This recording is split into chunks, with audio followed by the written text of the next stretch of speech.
Hello, everybody. Welcome to today's webinar brought to you by Bursa Malaysia and managed by our company LifeChamp. Today, we are very excited to be doing this topic on this webinar that is titled Portfolio Strategies to Thrive in a Volatile Market. So welcome, everybody. So my name is Shen Chu. I'm the moderator for this session. So in a volatile market like this, it is really not easy to navigate and thrive in this market. And today, I think it is very apt for us to look into what are some strategies we can use in our portfolio to not only survive, but also thrive in this market. All right. So disclaimer, whatever we're going to share in this session is only for educational purpose. So in no way that we are giving any recommendation for you to buy or sell any listed securities that we mentioned here. So if you decide to make any investment decisions, you're 100% responsible for all your investment risks. Now today, we are very excited to have invited a special speaker to begin this segment before we go to the main topic. And he is none other than Mr. Taysha Nair from CDRAC, who is the case manager from CDRAC. Hello, Taysha. Hi, Shane. Yeah, how are you? I'm very well, thank you. Well, thank you so much for having us here today. I mean, sure. Normally you play our video, but it's very good to be able to be here to actually speak to some, investors, well, face to face, but virtually. So yeah, thank you very much. Yeah, thank you. So you may go ahead and share your screen. Okay, yeah, sure. Okay, a very good evening to each and every one of you. I hope you're having a good night. As Shane introduced me earlier, my name is Taysha, and I'm a case manager over at CDRAC, otherwise known as the Securities Industry Dispute Resolution Center. And once again, I would like to express my gratitude to Bursa Malaysia for giving us this slot to speak to you guys about alternative dispute resolution in the capital market. So I'm not going to take up too much of your time because I know you guys want to get to the meat of the session. So I'm only going to take up about 10 minutes just to briefly speak to you guys about what alternative dispute resolution looks like in the capital market. So basically, CDRAC was established under the Capital Markets and Services Dispute Resolution Regulations, and all the content of this, and we reserve all the content of this presentation. The purpose of this presentation is to disseminate information to the participants of this particular webinar, and ultimately the views expressed herein are the views of the speaker. And yeah, so why do we at CDRAC exist? First and foremost, we are a component of the investor protection framework in the capital market, because the SC tries to do a delicate balancing act between, one, trying to encourage investment, but at the same time also wanting to ensure that investors like yourselves are in fact protected. And many investors think that the only solution, whenever you face a monetary loss of any kind, that your only solution is to file a claim in court. And one of the issues with this is often the fact that it can be very time consuming, but also it can be potentially cost prohibitive. So it can be very expensive.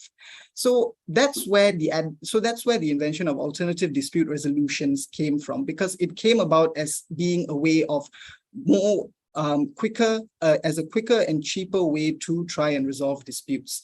So I think one of our main points is that our services are free of charge to retail investors for claims up to 250,000 ringgit. So if you have a dispute with your investment provider up to an amount of 250,000 ringgit, our services are provided for free. And most importantly, there are no stringent court processes that have to be followed. One of the things that we always want to emphasize is that we are here to help you, because we exist as an independent and impartial body that helps resolve capital market disputes through mediation and adjudication. So I'll speak briefly in terms of what mediation and adjudication looks like, because mediation is when you have an independent party standing in the middle of two parties who may not be able to, speak to each other. Perhaps the relationship has soured. Perhaps, a lot of things have said and a lot of water has passed under the bridge. So it helps to have someone stand in and mediate to ensure that if there is any resolution that can be found, that the parties are able to find it. But ultimately, any resolution at mediation comes down to parties agreeing with each other. And the other one is adjudication, which is a more targeted form of a hearing. So our mediators and adjudicators have extensive experience both in the law but also in the area of capital markets. So they are very much experts in their field. So we are set up by the Securities Commission to act as a dispute resolution body. We are not we are not the SC, but we are an SC affiliated company. So how does SIDREC benefit investors? Well, it is a one-stop center that handles capital market related disputes. Because once you file a claim with us, then we will take the claim to mediation. And if parties cannot come to any agreement with each other, then the dispute will move on to adjudication, at which point an award will be issued, either in the favor of the claimant or not. The second is that we contribute towards the enhancement of investor protection, because besides acting as a dispute resolution body, we also do a significant amount of awareness and awareness and education in terms of trying to ensure that investors always know how to be smart investors, but also know how to keep their investments safe. The third is that we enhance investors' understanding of the market and their responsibilities for their investments. So we also do that through educational series like this. Unfortunately, today I only have 10 minutes, so it's not really enough time to get into the nitty-gritty of it all. And finally, we are a specialized, independent, and impartial body resolving capital market related disputes with expert knowledge and experience. So who is eligible to file a claim at SIDREC? Well, we only handle claims for individuals or sole proprietors. So unfortunately, if you're an SME or a company, then you may have to file your dispute in court. The second is it should be a claim against a SIDREC member. So this is very important because in an era where we are seeing so many more scams happening, I think it's very important to draw the line and say that we do not handle scams. We handle claims against capital market service licenses holders. So which means these are companies, whether they are banks or financial institutions that are in fact legally licensed. The third is that it involves a capital market product or service, which means this can involve shares and warrants, unit trusts, fund management, structured products, or the services that are provided in relation to that, say, for instance, from your dealer's representative or from your relationship manager or from your unit trust consultant. The next thing is that your claim has to relate to a monetary loss. So where you haven't suffered a monetary loss, then those claims are beyond our purview, because it's difficult for you to come to us and say, I feel hurt because of how my investment provider treated me, and then therefore I should be able to claim money. There has to be a monetary loss that you have suffered, and then that is the basis of the claim that you bring to us, because we are an alternative dispute resolution center that would help investors recover their monetary losses. And finally, the claimant should have filed a claim with the member first, because we do not want to usurp a member's ability to resolve disputes at their end. And so we always encourage claimants to try and resolve the disputes at their end first, but where they either haven't received a reply or have received a reply which is not particularly satisfactory, then they can bring their dispute to us. So how can SIDREC help you? So these are the types of investments that are in fact capital market investments. So if you have any investments in securities, derivatives, in your private retirement scheme, fund management, or your unit trust, where you have any disputes that do involve these kinds of products and services, then you are in fact eligible to bring your claims at SIDREC. So how do you go about lodging a complaint? Well, you can, first and foremost, you can visit our website, www.sidrec.com.my. There is a lot of information there in relation to our processes, but also a lot of general useful information for investors like yourselves. So you can download our claim form from SIDREC's website. And then you can scan or take photos of your complete set of documents and then submit them to us. You can submit them to us via email. And then the following thing is that a SIDREC case manager like myself or someone else in our team will then reach out to you to talk about your claim and walk you through and give you a more detailed explanation in terms of what exactly our process looks like. So what does the dispute resolution process look like? It can be split briefly into 5 parts. The first is the member's internal complaint management system. So where a client or a potential claimant has a complaint against a member, the member has 90 days to resolve that complaint. So where the member does not resolve the complaint within 90 days, whether or not the member has issued a reply, you as the claimant or client can always, you still can come to us. So where you're not satisfied with the response or where there has been no response from the member, then you can bring your claim to SIDREC. So the first thing that we will do is we will assess the eligibility and merits of the claim. So we will ask questions, we will take a look at your documents, and then we will submit inquiries to both parties. And then we will move into mediation, where the mediator facilitates communication and encourages an open and constructive discussion to try and resolve the dispute. Where mediation is unsuccessful, it will move on to adjudication, where the adjudicator will issue a decision after considering some of the following factors, which is the submissions from both of the parties. But ultimately, SIDREC deals in what is fair and reasonable given all of the circumstances.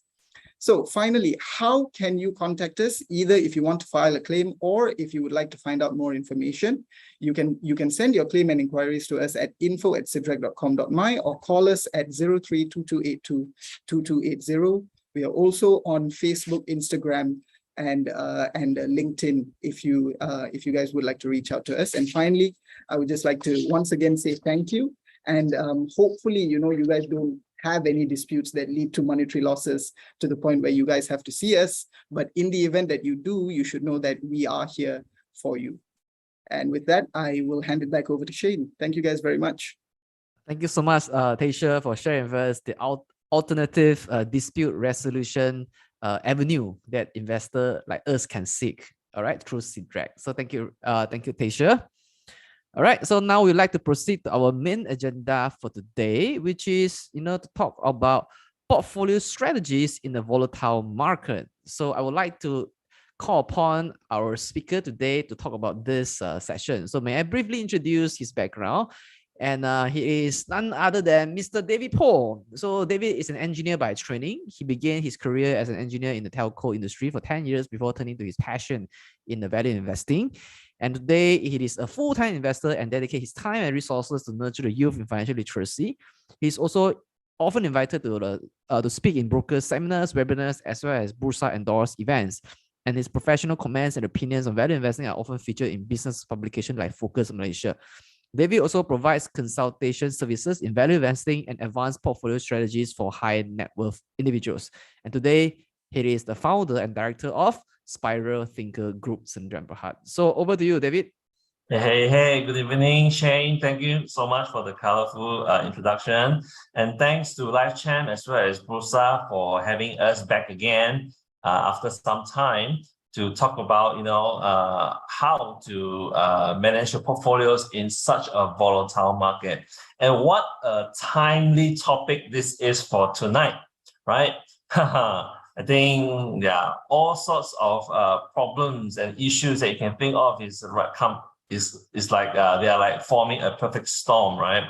So, in this volatile market, actually, what should we do? Should we stay invested? Should we not stay invested? How much, if you want to stay invested, how much cash should we hold? Or how much should we invest in? What sectors, or and so forth? So many questions. That is why I think probably we may have a crystal ball at the beginning of the year when we were carving out the topics to talk about for this year. I believe this is the last topic for my part for Bursa Malaysia's platform. I think it's just nice for us to close the year, right? Talk about what are the strategies that we can, use or consider to survive and thrive, like what Shane said just now, in a volatile market. Now, so as usual, I'd like to split my talk to a few 3 or 4 subtopics, sub-agenda. So this is first talk about actually over at Spiral Thinker, we have switched our focus from the normal top-down view that we always talk about to a more bottoms-up approach, right? Then following that, I'm going to talk about what why being nimble in the volatile market is actually very advantageous for us, and what are the advantages, the virtues of actually being a small market participant in this big market, right? And last but not least, I'm going to close it with a couple of very simple but practical case studies. Okay, so let me just put this pointer to laser. All right. Okay, now let's start with the first topic. Before that, sorry, let's do a recap. Now, we have done quite a few topics related to portfolio management since we started, I think, a few years ago. As you can see here, I think back in 2018, actually, all right, we had a very simple and basic session of about essence of portfolio management, where we talk about what are the key or the basic parameters and elements that we need to at least address, to be able to do a very simple portfolio management exercise. Then the following year, we moved into more interesting topics like the science and the art, the science of buying, the art of selling, more on towards trading. Then later that same year, we ventured into a little bit more about the timing of a portfolio management, right? Then I think during the pandemic, we did not talk about portfolio management. In fact, we talked more about other topics like technology stocks. Back in 2021, we came back with a new portfolio management topic called how to engineer your portfolio performance by optimizing your allocation, right? So, of course, when times are good, like what happened after the crash in 2020, actually stock market rose and rose and rose right to the moon. This is a snapshot of the S&P 500 index, which went up more than 100% sometime between the middle of 2020 towards the end of 2022. Naturally, human nature, dictates that, during that time, why do I even need to bother about portfolio management, right? Basically, if you chose the right stock, it would have risen quite a fair bit. If the index has risen 100%, right, I'm quite sure that a lot of the stocks that you have bought, right, would have appreciated much more than that. But the question is, times like these, right, so much uncertainties, right, when we have headlines like this that is so different day in, day out. You see, just give you an example, just give you a flavor, right? On the 9th of September, this headline from Wall Street Journal said, stock market today, Dow oil price rise in Friday trading. After one weekend, all right, stocks continue to move, but then the following day, the Dow falls more than 1,200 points after inflation data, so on and so forth. And this is the kind of things that we are kind of getting used to in 2022. Now, I'm not sure how many of you are, how are your experiences? I can tell you honestly that for me, for myself personally, especially that I am a full-time investor, it is not a walk in the park, right? So, and as you can see here, this is a data compiled Wall Street Journal as well. You can see that in the S&P 500 in the US market, you can see this is the daily ups and downs, all right, of the index. You can see that for the better part of this year, there are actually a lot of days where the index was down more than 2, 3, or even close to 4%. I think the latest one was, last week or 2 weeks ago, where the index dropped 4.3%, right? And why are all this happening? With so much bad news about the economic outlook, right? Inflation coming in, consumption is coming down, the central banks are raising interest rate, plus, they're pulling back all the liquidity from the market via quantitative tightening. All these contribute to the volatility in the market today, as well as the uncertainty. Okay, then So this is the backdrop of what we are going through today, especially in a market like this, right? You think that 25% drop from the beginning of the year is the lowest that we can go this year? Well, in my personal opinion, I think there is this stands a lot more to see, especially tonight is a very interesting night. I think at 2 a.m. Malaysian time, the Reserve is going to announce their latest interest rate hike, right? I think the expectation is that they're going to do 75 basis point towards, I think, 3.5% towards the end of the year, which is in line with target for 4%. Now, what if suddenly Jerome Powell would announce 100 basis point? I think that will really, really rattle the market. So as an individual retail investor, right, how can we actually weather through these uncertain or volatile times? Okay, so let's without wasting any more time, let's move on to the first topic, which is switching. Why and how we are switching our focus from the top-down view that we have advocated all the way towards a more bottom-up approach. Yeah. Now, there's a couple of caveats here. Now, what I'm going to share tonight is more suitable for the active portfolio management style. Now, if you are more of a passive kind of investor, whatever that I'm going to share after this may be less intuitive, may not be so applicable for you. You may even find it a bit impractical, but it's fine because my style is more for active and focused portfolio management. And also my personal circle, this circle of competency is on technology and semiconductor. So naturally, I will still be looking at this sector on the long term, but you'll be surprised if one of the slides that I will show my allocation on this particular industry, and you may be surprised. So make sure you stay on until towards the end of tonight's session. Yeah. Okay. Now this is just a recap of what how we visualize the top-down qualitative analysis approach compared to the bottom-up quantitative analysis approach.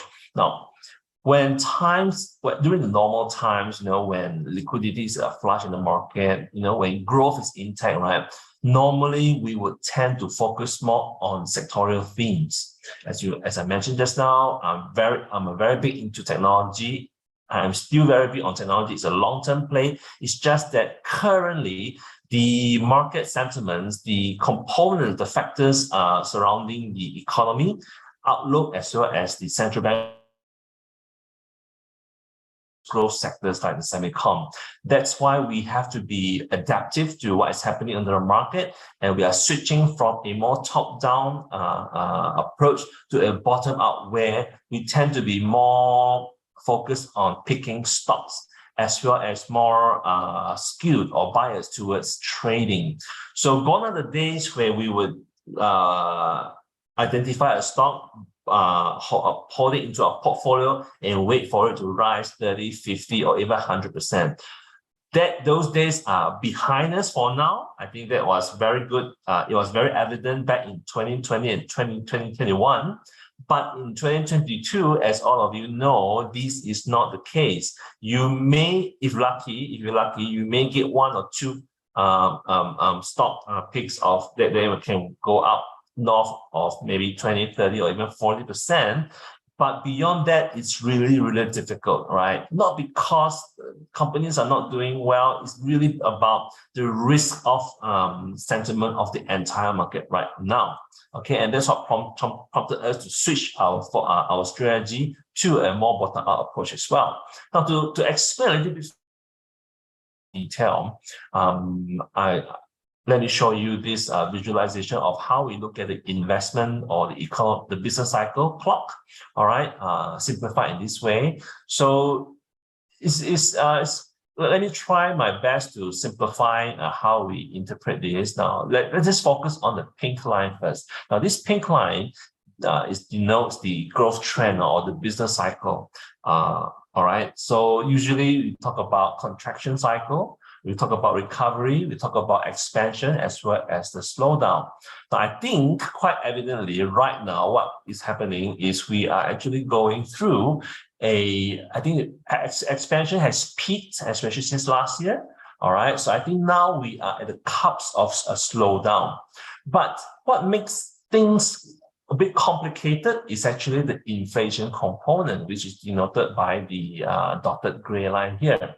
As you can see here, that actually we are undergoing a period of really high inflation, which has not been seen, I think, in the past 40 years. Right?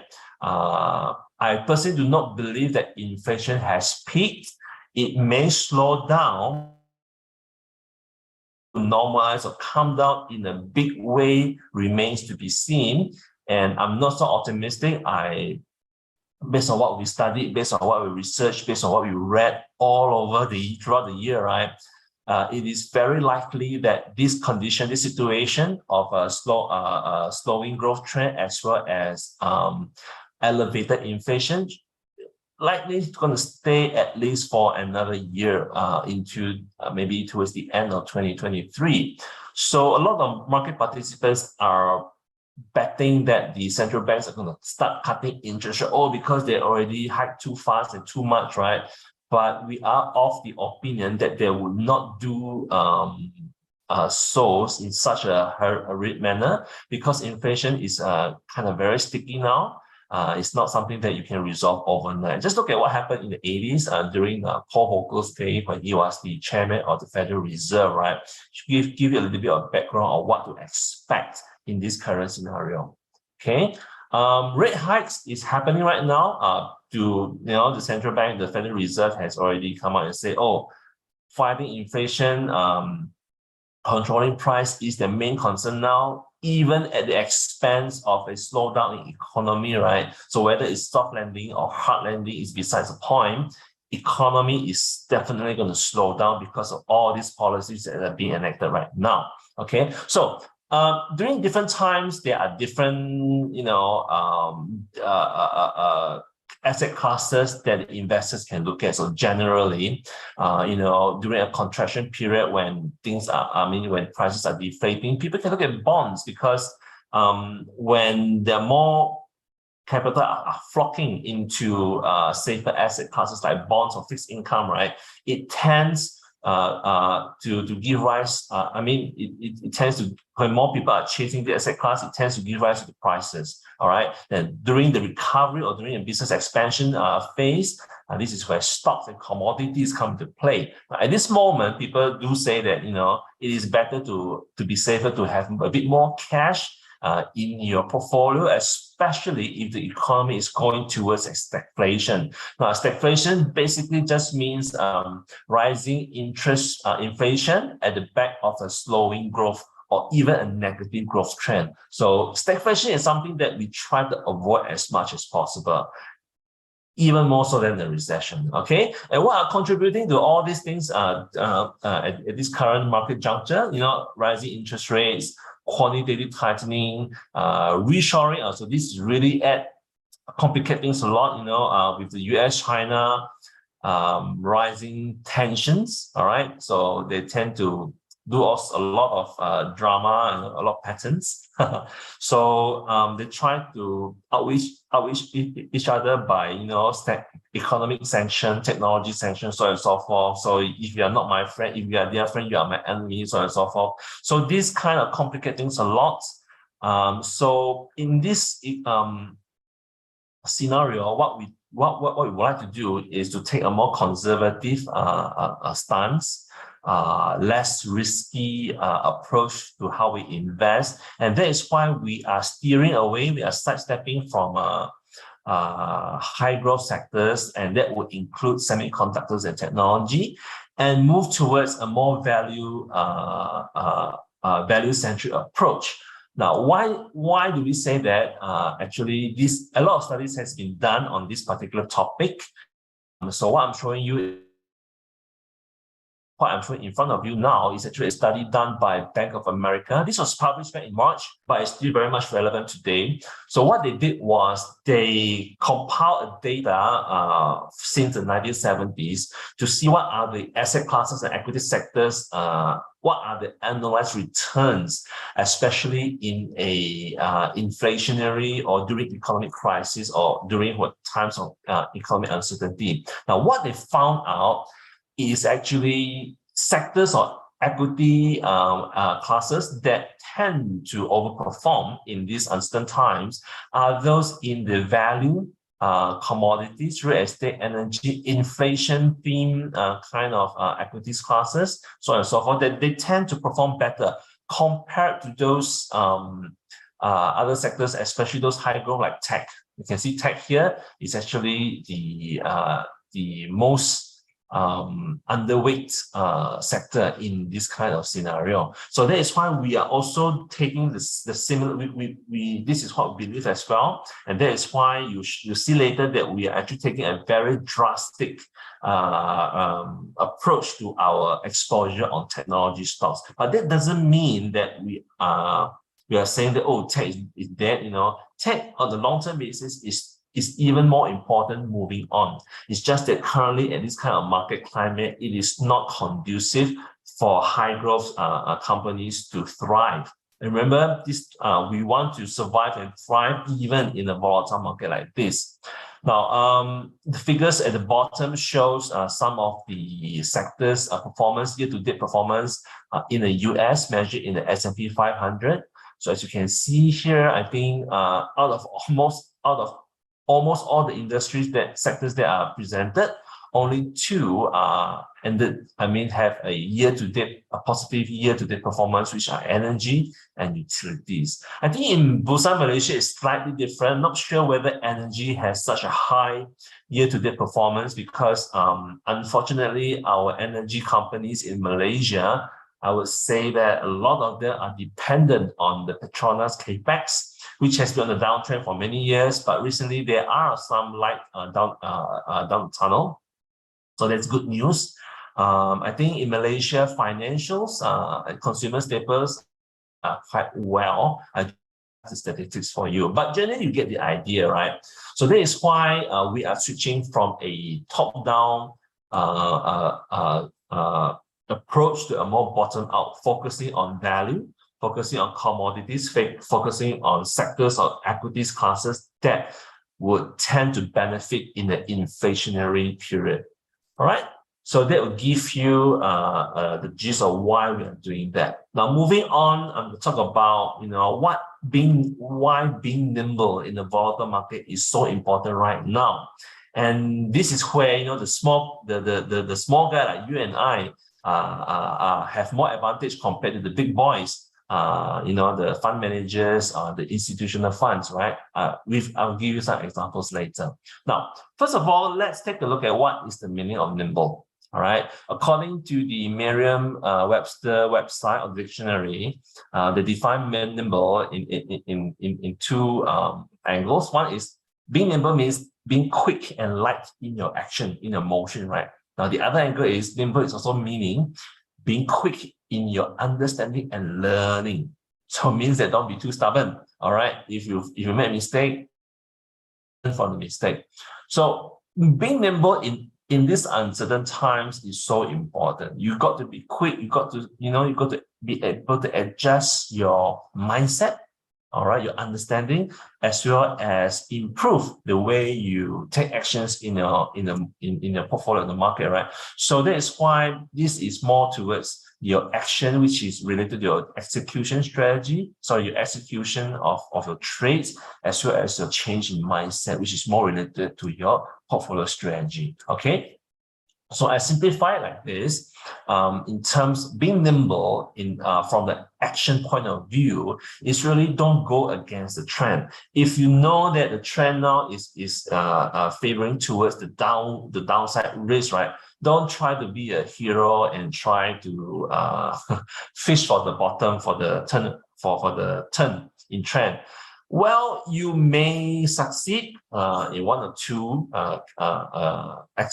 execution or trades, but if you do it often enough, right, I'm guaranteeing you'll make mistakes somewhere along the line, and that mistake can cost you very dearly. All right.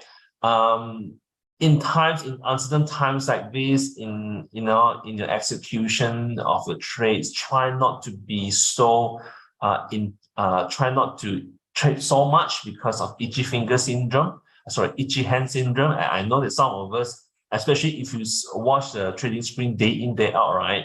Like me, it's so hard for you to control your emotion. And sometimes I do find that we do tend to try to look for signs in the market that favor what we want to look for, instead of looking at the other end of the spectrum that may show us why we could be wrong. Okay, so this is very important. This is about the psychology bias already, which is again our one of the topics that I talked about earlier this year. Of course, in these uncertain times, we've got to diversify our toolkit. All right. I mean, we can't just rely on one particular approach, or we cannot just rely on one particular formula. There's no one formula that fits all in the investment, right? So you've got to be agile. So I guess the other word for nimble will be agile in our action. Now, on the mindset side, of course, as I mentioned, we've got to be agile in the approach of how we approach our portfolio management strategy. And that's why for us, we are moving from a top-down to a bottom-up approach. Instead, and in that process, instead of focusing on the reward, we are actually now focusing more on the preservation. Now, I'm sure that a lot of you have gained a lot of profits, a lot of wealth since 2020, 2021. As long as you invest in a good glove stocks, assuming you took profit and not hold until today, that would be a huge disaster for you. Assuming you took profit at the right time, or around, you make money in 2021, you invested in a couple of good companies. I think whether it's tech or cyclical or so many sectors, we have made money. Now the problem is, the question here now is, how are you going to preserve those profits in 2022? Now, it is very easy if you make mistakes, right? It is very easy for you to give back, donate back all these profits back to the market, right? I'm sure some of us, even myself, I have donated back a huge portion, a substantial portion of my profits from last year. Just why? Because I was too late in my action. All right. So in 2022, we advocate to focus more on preservation of your capital, of your profits. Double down on your risk adversity. All right. Before you make an action, before you make a thesis, right? Double check, triple check what could go wrong. All right. Don't take too much risk. Double down your risk adversity, and also cut down your reward expectations of any of those ventures of the stocks that you want to trade or you want to buy. Why? Because as Warren Buffett said, right, when the tides are subsiding, right, don't go against the trend, right? So again, back to the first one, favor the trend. Okay, so I hope you can understand what being nimble is. Basically, you've got to be agile in what you do and how you think, how you approach the market in terms of strategy. Okay, and why is this so? Because let's take a big step further by looking at some of the hallmarks of the bear market, right? So basically, what I put in front of you are the key characteristics between differences between a bull and bear market from my personal point of view. So in the bull market, markets tend to trend upwards. In the bear, logically, market tends to trend downwards. All right, no matter how you look at the market, right? Now, in the bull market, usually there's a secular growth. There's a high demand for growth, for capex, for expansion, which is actually supported by inflationary policies, whether it's from the monetary policies of the central bank or the fiscal policies by the government. All right, which resulted, all right, naturally in inflated appetite for risk. People are willing to pay more, to pay a higher premium for risk, to pay a higher premium for growth, and that will lead to a more unified consensus among the investing community, from the analysts to the fund managers to the retail participants. Everyone is so unified, in their view of what the future is going to look like. So in a way, that will lead to a self-reinforcing feel-good factor. Of course, in this market sentiment, of course, the best strategy will be to go aggressive. But of course, that again depends on whether you choose the right stocks or the right industries, the sectors to invest in. And the general holding period will be for mid-term to long-term. All right. Now, in the bear market, everything is just the opposite end of the rainbow. Okay. Instead of secular or secular growth, right? Companies are reporting stagnating outlook, not so positive earnings guidance, especially in the US, because US companies are expected to give guidance. I think in the previous second quarter, we do not see this so evidently yet. But I believe in the quarter 3 earnings season, as well as quarter 4, especially, you will see that there will be more and more guidance, poor or negative outlook on their earnings guidance. All right, and just for your information, I think we are going into October soon, which is actually the start of the earnings season for quarter 3 in US. Right, so. Instead of going for demand, the market risk or the market appetite will eventually shift towards value. All right. So value is when you look at investment grade companies, companies that can give you healthy yield. All right. And then the government agencies or the banks, instead of pursuing inflationary policies, they would rather stick to a more deflationary or policies to contain, to contain the risk or the exposure of the businesses or the assets in the market, right? And that will lead to inflated fiat risk. Again, instead of unified consensus or the market valuations, so on and so forth, there is actually very differing consensus among the investing community. Then fear factor is being compounded. All right, a little bit of bad news will really cause a huge swing in the asset price.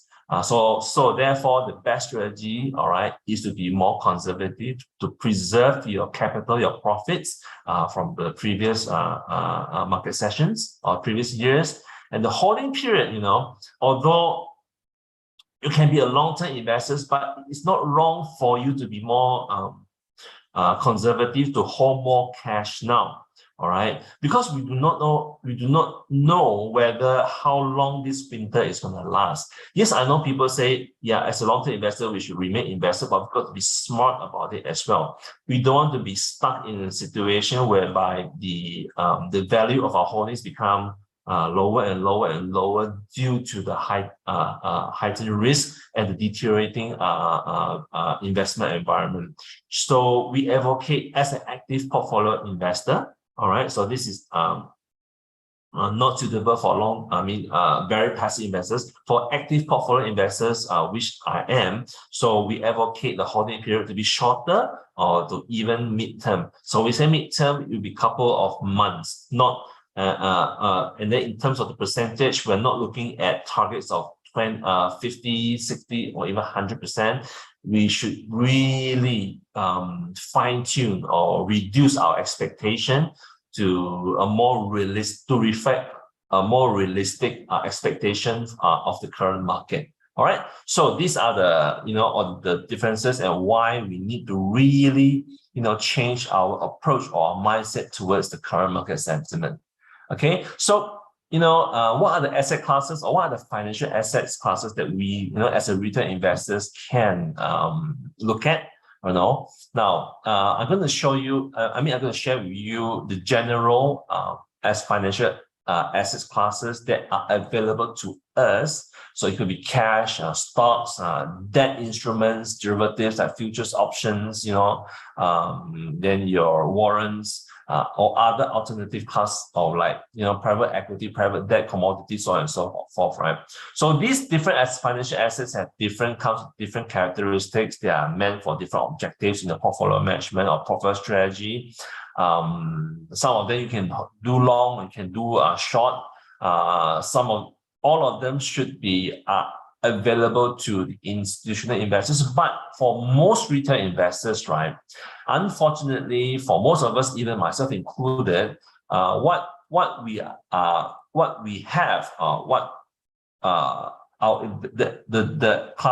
financial assets that are available to us, all right, generally are just cash and equities, all right. Of course, for some of you who are more well-to-do, when you have a larger portfolio, you can buy other asset classes like that, like your bonds, all right, or exchange-traded bonds, exchange-traded funds. You can also try to dabble into derivatives or structured products, which are very high risk. But generally, most of us, for unsophisticated investors, normally we are just exposed to cash or equities. So in that regard, naturally, our strategies are bounded by how we use this cash, how we deploy the cash, how we conserve the cash, and how we manage the allocations on our equities exposure. So these two are most key to us. We've got to really think about how we manage these two components in our portfolio. Remember, in my earlier portfolio sessions, I do talk about the two main components in a typical retail investor's portfolio are cash and equities, or securities, I call it, right? Okay, so because of this, then of course our strategies would be more, very much limited. Although, okay, for equities, we can do long and short, right? So what do I mean by long and short is, when you want to buy low and you profit by selling at a higher price, that is called a long strategy. Now, conversely, you can actually sell an equity at a high price and then buy it back at the lower price, and you pocket the difference, and that's what we call shorting.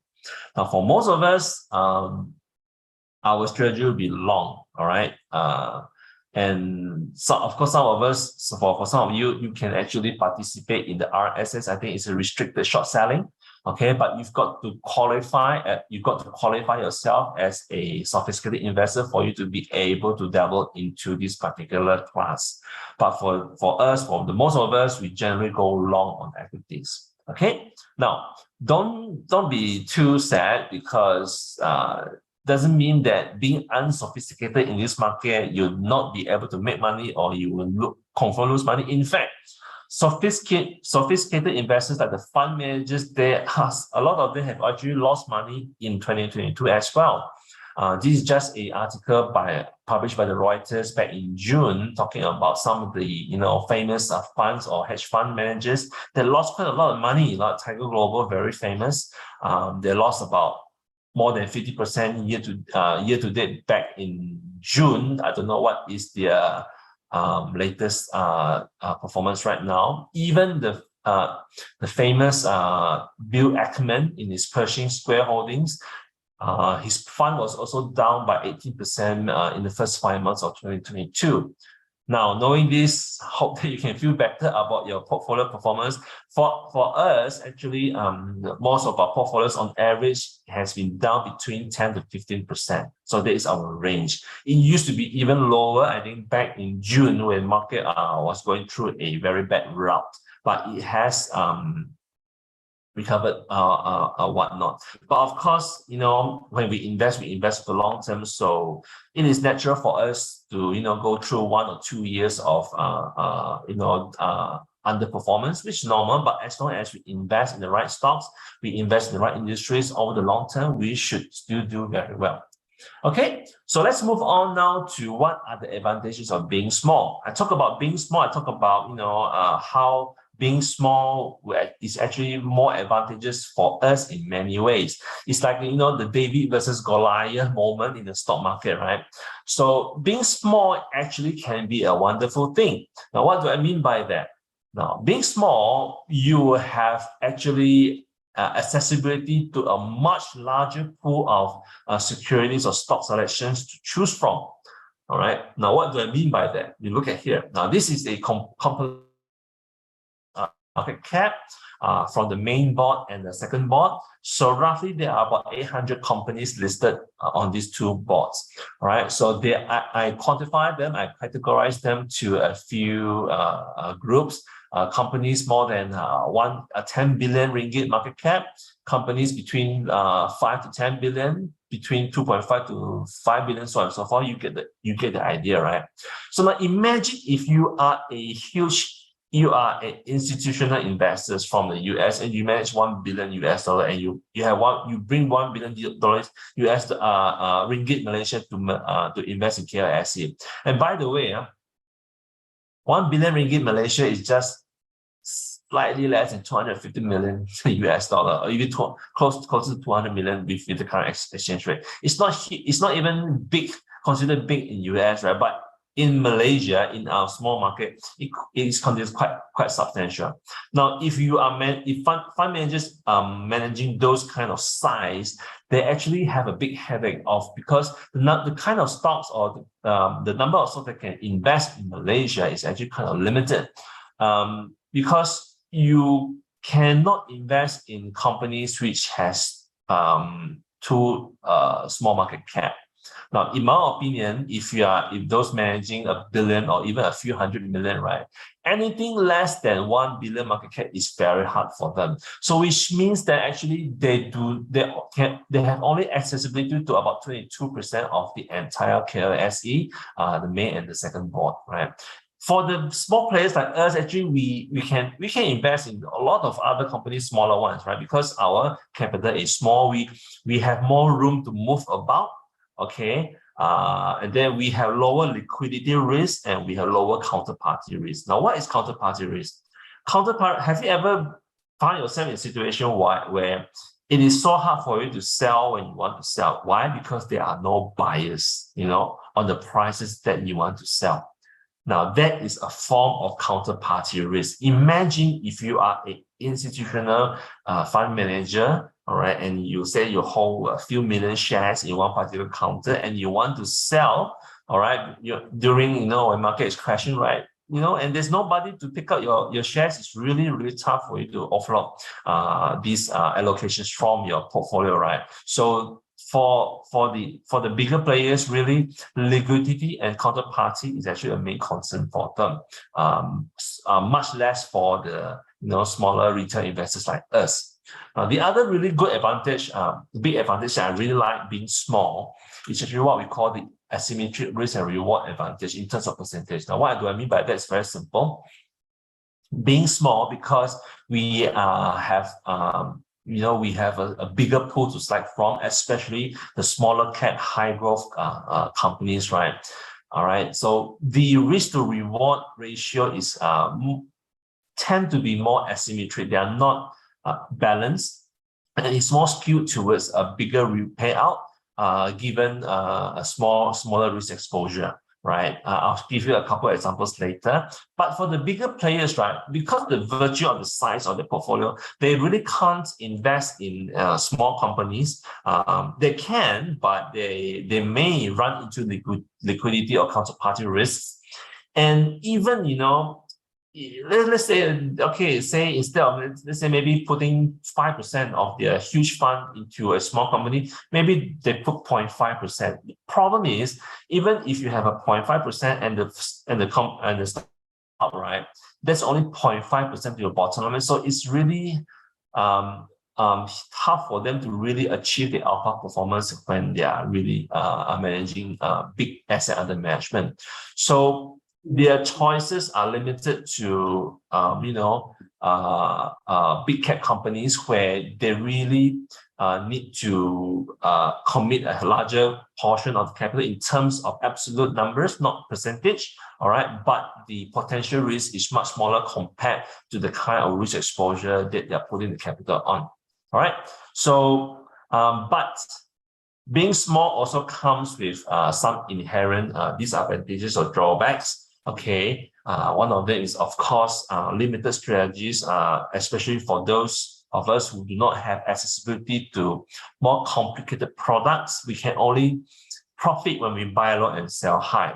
So as you can imagine, when the general trend in the bear market is tending towards downtrend, it is really hard for us to, be successful, to be consistent in this buy low, sell high strategy.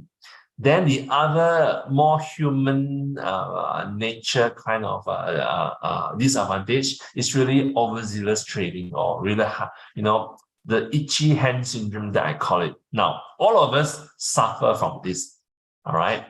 If you're being honest with yourself, myself included, especially if you are those that really like to, monitor the stock market day in, day out, right? This could be a real disadvantage. So as long as we can control emotions, all right, by not trading too much when the stock market is not favoring, the trend is not favoring, our strategy of buy low, sell high. If we can contain this over the long term, right, it is being small in the stock market is really a wonderful thing, right? Okay, compared to the big boys. Now, case in point, do you remember what happened to the glove stocks just a couple of months ago? I remember this, I think back in July and August, a lot of glove stocks went through a selling spree. And it's not done by the retail. The retail may be influenced by the stock price to sell, but really it was triggered, the sell down was triggered by big funds. For example, Harta Lega, back in July and August, the price crash was triggered by the selling by EPF fund managers, right? And so much so that their action actually caused more than 40% price crash on the stock itself. Does it mean, so this is really about, when you're so big and you have nobody to, buy on the other side to buy what you want to sell, it will lead to this kind of price action.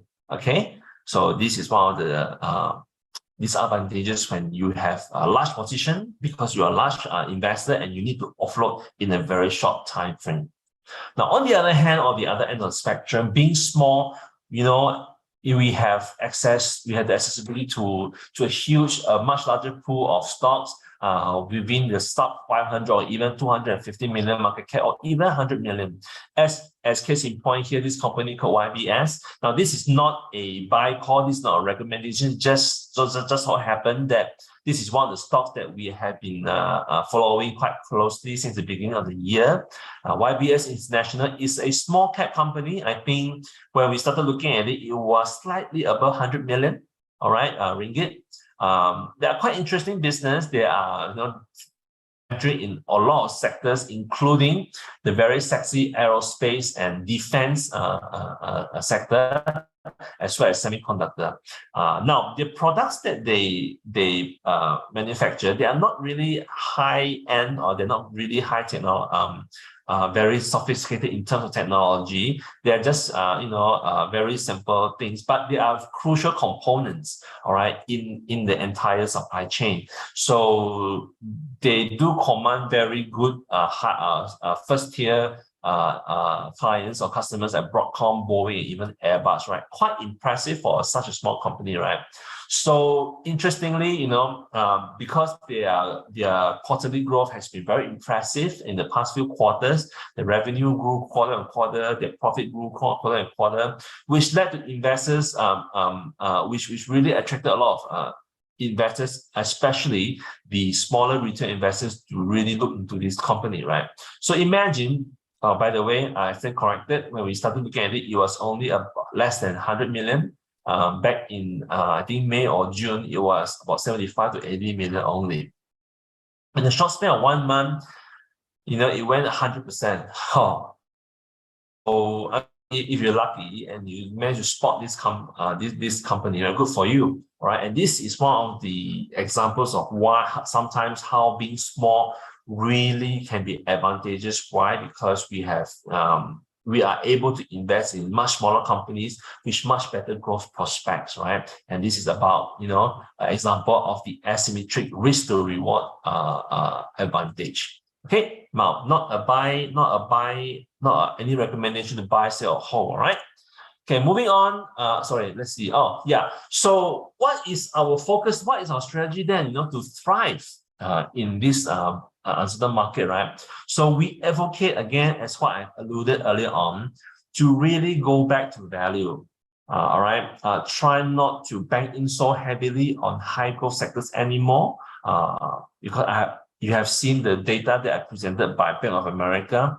All right, you have seen, what are the macro or the market sentiments, or what the factors that are surrounding the market right now that is not conducive for high growth stocks. So let's be a bit more practical. Let's be realistic. Let's be prudent to really focus more on value. Now, how we look at value, again, value is so ambiguous, right? We look, for us as power thinker, we look for companies which is resilient, and which has which should be sustainable enough to ride through this down cycle. And this down cycle could easily last for at least another year or even longer, this winter, right? So how do we quantify that? How do we characterize these two virtues, right? So, on the resilience side, we tend to look for companies that can or are able to at least defend their market share, even at these very uncertain times.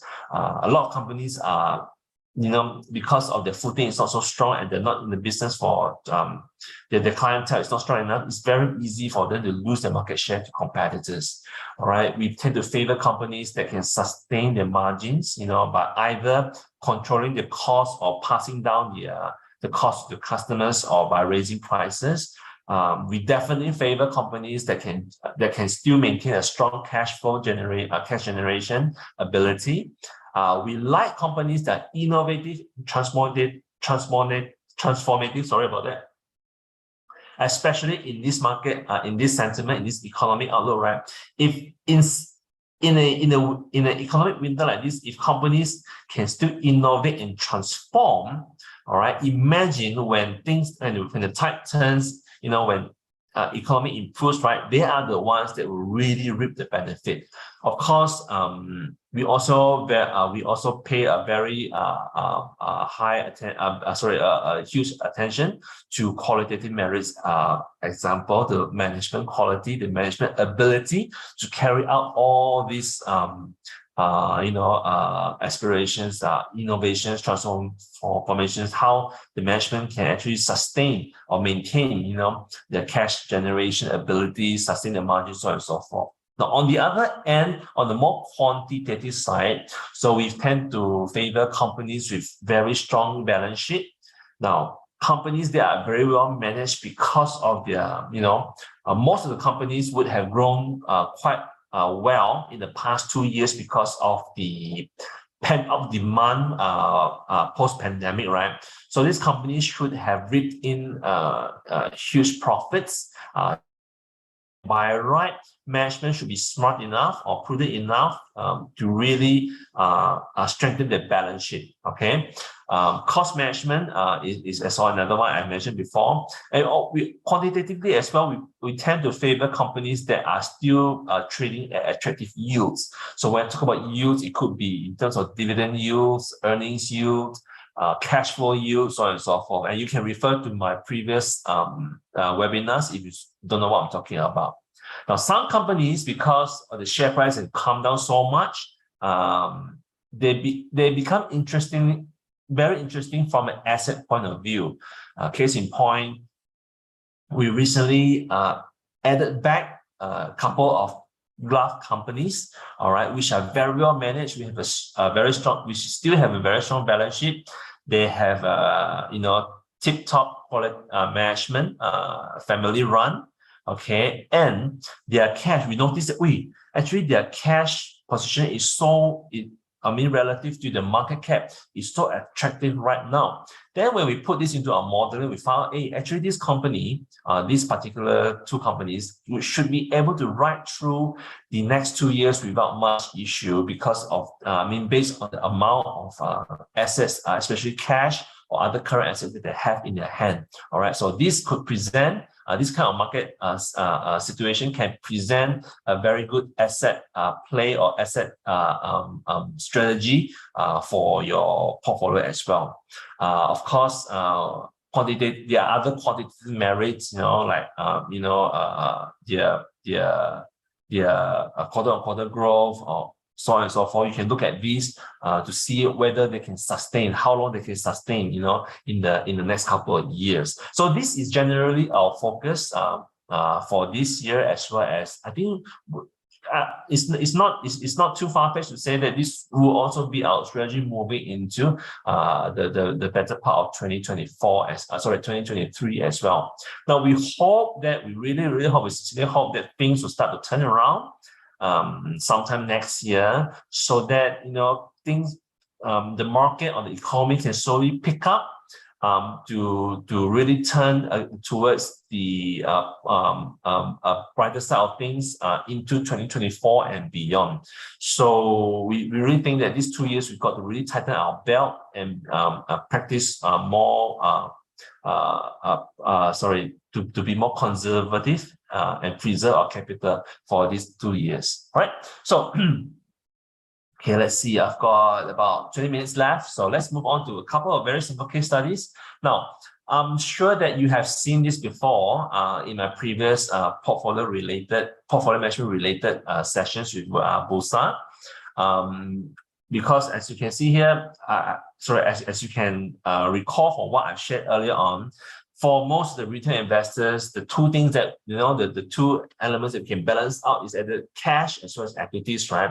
So this is also what we do in our portfolios. We are very practical, all right, because we are not sophisticated, large institutional investors. So we try to just, dabble or maneuver what we can.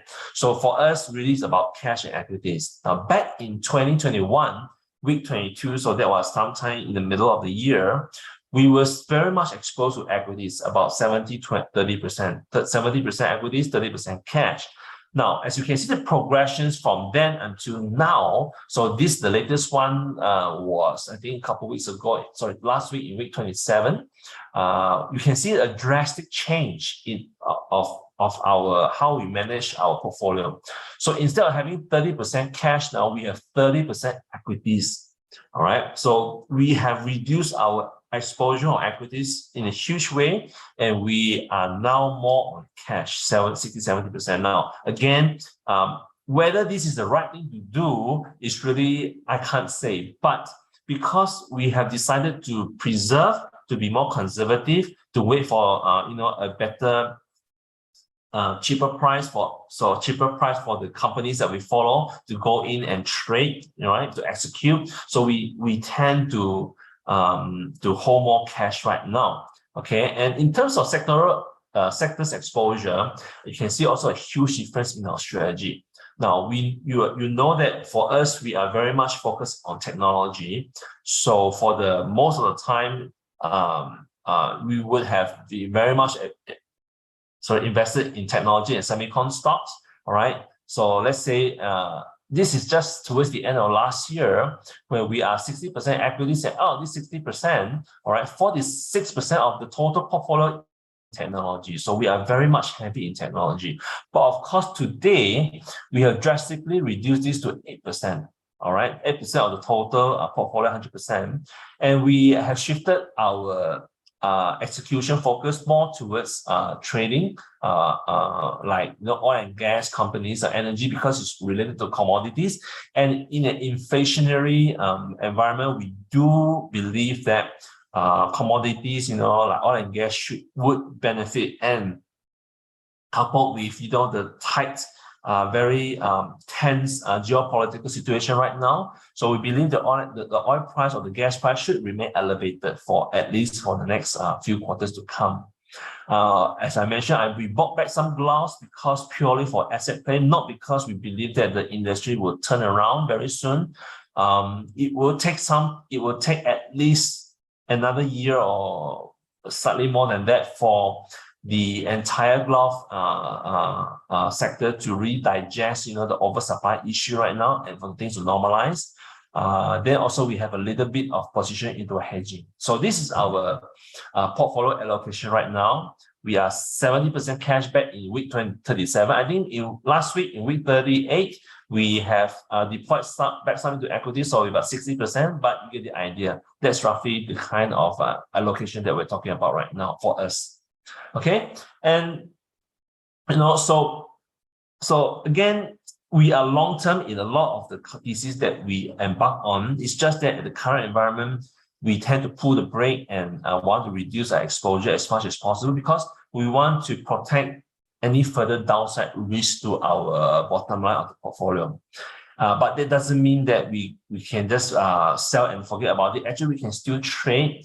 One of the companies that we currently like for the long term is this company called DNEX. I'm sure you guys have heard about this. You guys have known. There used to be a failing company. All right, then some Chinese investors came in and took over. They bought into the company. They injected Silterra, one of the few wafer fab producers in Malaysia. Makes me very proud to be Malaysian. And the new management managed to turn around business into black in less than a year. So very impressive track record.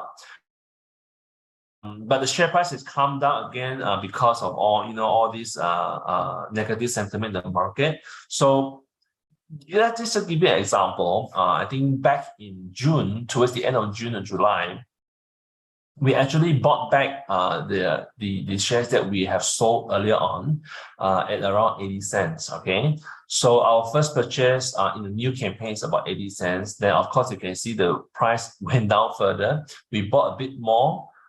We sold. We didn't sell at the high, as you can see here. What I want to stress here is that we also tend to make mistakes. All right. Sometimes our trade is not really just looking at the price. We also consider other factors like the general market, the macro risk as well. So that will influence our trading actions as well. But generally, as you can see, generally we bought around this at the lower price about 80 cents, and we do sell at close to 90 cents. Okay, so if we calculate the average balance cost for this particular campaign, all right, we have managed to reduce our cost to about 69, 120,000 shares. We have now left about 80,000 shares. So if you do this calculation, which I've explained in detail in my previous webinar, you can look at it if you're free or if you want to, which will lead to an average balance cost per share of about 70 cents. Now, visually, what it means is our initial price, entry price is around here, this level 80 cents. And because of these trades, all right, buy low, sell high, buy low, sell high, buy low, sell high, right? And we managed to do it quite okay. All right, and we managed to reduce our ABC to about 70 cents. So which means that even, let's say the price at this time of the, when I did this slides, the price was 82.5 cents. This is our margin of safety. All right, this difference is our margin of safety, which means that even if the stock price were to come down back to 70 cents, for at least this position, we would have not lost money yet unless it goes below 70 cents. And that is where we would definitely want to average down again. So currently this, our exposure on DNEX is less than 3%, is between 2 to 2.5% in our portfolios. We hope the market will give us a opportunity to buy back some of the stocks that we shares that we sold at a much lower price. Because our view is long term.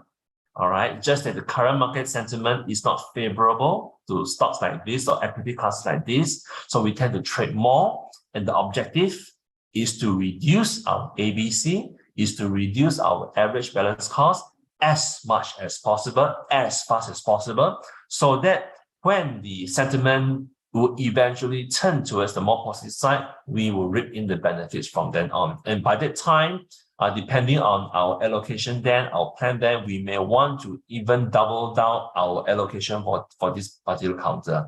Again, this is not a recommendation to buy or sell a whole.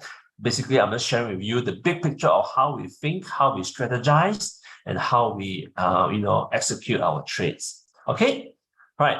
So as a conclusion, all right, how to thrive in a, in the volatile market, right? The key here, I cannot run away, is really have the mindset to invest for the long term, right?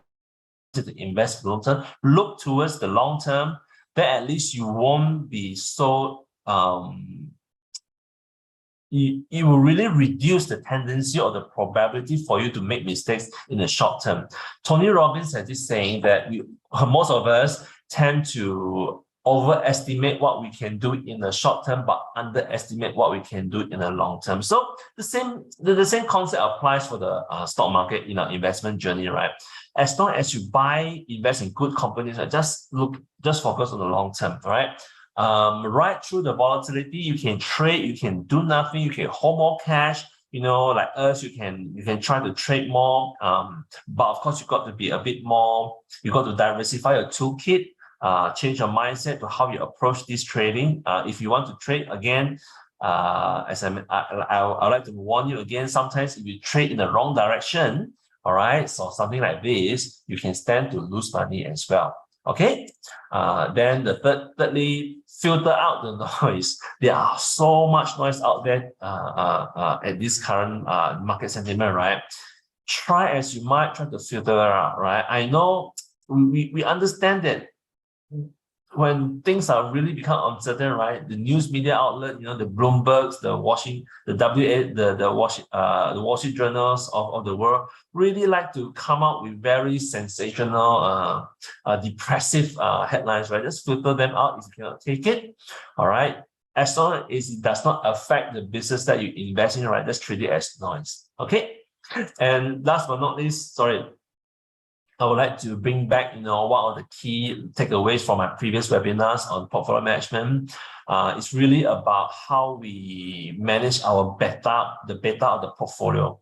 Now is the time when market is going through a downturn. So the key here, the key objective will really be to reduce the beta effect of a portfolio against the market beta as much as you can. Meaning, if the market were to come with a crash 10%, right, try to minimize the drawdown quantum of a portfolio as much as possible. And how you can do that is either by, having a more conservative cash to equities ratio, by focusing more on value stocks, by focusing more on higher yields, so on and so forth. There's so many ways to do this. So this should be your objective for. And to close tonight, last but not least, I would like to share with you a quote by Mr. Shelby Colum Davis. He is famous for coining the Davis double attack or Davis double play strategy. He said that, and I truly believe in this. I hope that you can appreciate this quotation. You make most of your money, you make most of your wealth in a bear market. You just don't realize it at the time. Okay, so to cap things off, to thrive in this volatile market, think long term, filter out the noise, all right, and stay true to your value investing course. All right. So with that, that concludes my talk for tonight. Shane, I think we have about 10 minutes for Q&A. Yes, thank you so much, David, for sharing with us portfolio strategies in the to thrive in the volatile market. So if you have any questions asked our speaker today, please write them in the Q&A box and we shall address them accordingly. So the first question is by David Yong. In this bear market environment, what strategy should we apply for investing in growth stocks, especially the technology stocks? Ayo, David, what have you been doing throughout my webinar session to this evening? So just to recap, let me see if I focus on value. Yeah, focus on value and be more conservative. So I think so you feel this period is not so much for tech, huh? Not to say not so much. I mean, we are still long on tech. It's just that we are taking a much more conservative. Yeah. So let me see where is the slide. Sorry, David. Just give me a moment. Here. Yeah. So focus on preservation. No, it's not this one. There's another one, I think. I think it should be this one. All right. Yeah. So try not to put too much weightage or allocation into high growth sectors, because when earnings are downgraded, right? I mean, the PE valuation is going to be re-rated towards the downside, right? No matter how stable a company is, right, it's going to be subject to the vicissitude of the market. So in this regard, it will pay to be more prudent and conservative, especially in very sexy high growth sectors like the tech and semicon. All right, David, I hope I answered that. There are some in the semicon space. There are companies that is more established. They have been in the business for many years. So try to maybe put more focus on those companies, investment grade kind of tech stocks, if you truly still want to stick on tech stocks. I think that's what you're trying to ask, right? All right. Thank you so much, David, for answering David's question. All right. The next question is by Charmin. Okay, I see that. Okay, in your observation, which of the 4 market phases are we in right now? Okay, I answer that now. I answer that first, because I thought if you close, I won't be able to see the question. Now, I believe we are around here. Can you see my laser pointer? Yep. Okay, we are definitely not. I mean, the growth is, we are definitely not an expansion trend already. We are plateauing. But we are not yet really coming down the growth trend. The signs are there to slow down, and the interest rate, the inflation is still coming out. Interest rates are still being hiked. We're not seeing the end of it. So I believe we are at this turning point here, right here. Okay. Now, next, I think he asked about. All right. Now, David, you mentioned about inflation, right? Yeah. So you feel that, there are a lot of analysts on the street who say that inflation has peaked, and you seem not to think so. What is the rationale for this? Okay, it's very simple. Now, people tend to quantify inflation using CPI, right, Shane? Yep. We do not believe. Yeah, we don't believe this is the right way to do it. Yes, it is the acceptable measure, all right, by economists, by central bankers, but it is not the right way. Let me give you an example. If you look at KLCI, which is consisting of 30 stocks, right? Correct, out of 800 stocks, right? Excuse me. If the KLCI is up, can you say for sure that all the stocks will go up? Definitely no. Cannot, right? It's just an indication. It's the same concept when it comes to the inflation and CPI. Now, the CPI has a lot of components. True, oil price and gas price has come down quite a fair bit since the peak in June or July, I think. May. But there are other components of the CPI that is much more sticky than the energy component. For example, rent, service, service wages, education, medical, all these are much more sticky. And once they are up, right, it is very hard for them to come down. So those components will balance out the inflation, the CPI index. So although the gas is come down, it would be balanced out by the other sticky components. They are actually still on the uptrend. So you can look at other index, like I think the core prices or something like that, or PCE, all right, for you to have a better idea. So, and that is the rationale behind why we think that the inflation has not peaked. It may be slowing down, but definitely it is not peaking yet. All right. Thanks for your perspective in this inflation issue. Now, the next question is, in your slide, you talk about resilience and sustainability. These are the 2 types of characteristic in the companies that you want to look for. So the question here is, how can we find it and predict it in the future? Because the data are like past data. So this is a question by Muhammad Shamin. Just to be clear, Shamin, we cannot predict. Definitely, we can't predict this, but we can actually get a lot inkling or clues from their past results, especially on the quantitative side of things. Look at the balance sheet, look at how they manage the cost, right? Their margins, this will give you a clue on how they can sustain. Now, in the more outlook, forward looking kind of analysis, you really have to look at the qualitative merits of the business already.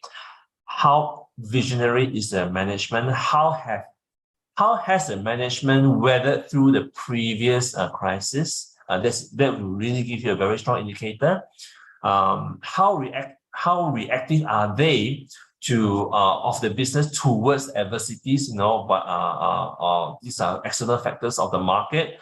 Then how they ring fence their business, how they protect their margins, how they defend the market shares. That will give you a very strong indication, although it's not a crystal ball, but it should give you a very strong indication of how they will fare, in the future, even though the poor economic outlook were to sustain. Yeah. Now, although we say that the past record cannot be indication of the future, the past performance cannot be indication of the future performance, right? But certainly the past record can serve as a reference to investor like as us. a reference, yes. Yeah, you see, a company A who make 5 years of profit, 5 years of losses, and versus company B who make 10 years of consistent profit growth. Yes, I will put my bet on company B, right? Yeah. So its company B is more likely to generate a profitable year in the pursuing year, because this is what in the past record seems to suggest. All right, so let's do one last question, which is on your case study on DNAX. I think I saw really the question. got to that. I can't really answer that, bro. Again, I'm not, just to be fair to me, I'm not a wizard. Some of the trades that we do are also in the wrong direction, as you can see here. Please don't ask me why I buy only this much and sell only less than that. Because we don't only look at one particular counter in our portfolio. Our portfolio right now has about 8 companies. So we have to look at the overall portfolio cash balance, and the other factors concerning this particular counter.